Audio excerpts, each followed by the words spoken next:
Imagine playing a game where the rules are rigged from the start. The rich are already at the finish line while everyone else, they're stuck miles behind running in circles. That game, it's capitalism.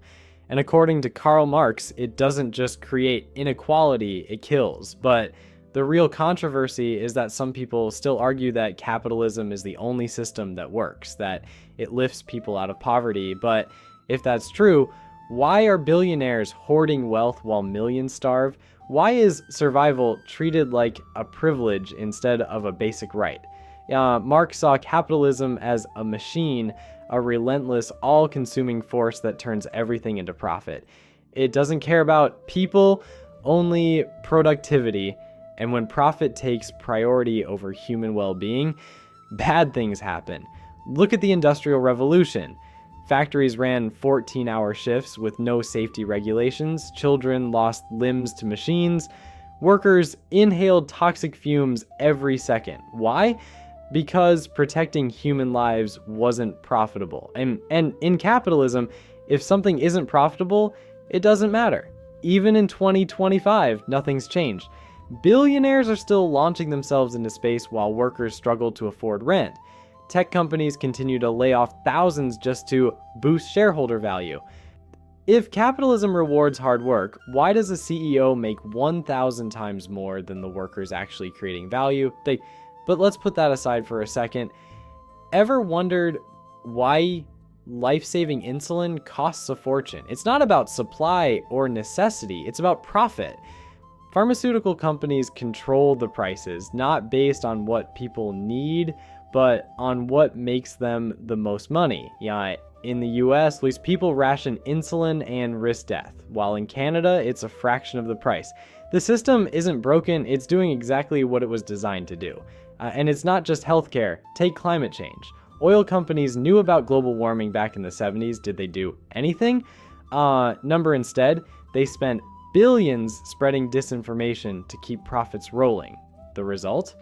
Rising sea levels, deadly heat waves, and wildfires swallowing entire towns, all of it preventable, but preventing it wasn't profitable.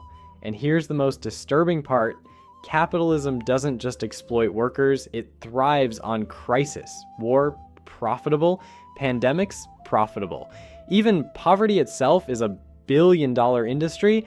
Private prisons cash in on mass incarceration. Student debt fuels an entire ecosystem of financial leeches. Every disaster, just another market opportunity. And it runs even deeper. He argued that capitalism doesn't just kill physically, it kills the spirit. He called it alienation. Under this system, workers don't own what they create. Their labor has no meaning. They're just cogs in a machine, disconnected from their work, their purpose, themselves. Ever feel like you're just working to survive? That's alienation. You don't wake up thinking, today I get to create something meaningful. You wake up thinking, how do I make rent? That's what happens in a system that reduces people to nothing more than economic units. And the wildest part, capitalism even sells us the illusion of escape, the hustle culture fantasy, grind hard enough and you'll be the next millionaire. But in reality, the vast majority of wealth stays locked at the top. Hard work alone won't make you rich in a game where the rules were rigged from the start. Marx believed capitalism would eventually collapse under its own weight, that the exploitation would become unbearable, that inequality would push people to a breaking point, and when that day came, the people would rise up. But here's the catch. Capitalism is a shapeshifter. It adapts, absorbs resistance, and reinvents itself to keep the cycle going. The gig economy, just exploitation with a flexibility sticker slapped on it. Mass layoffs, just market corrections. The system survives by convincing us it's the only option. So what do?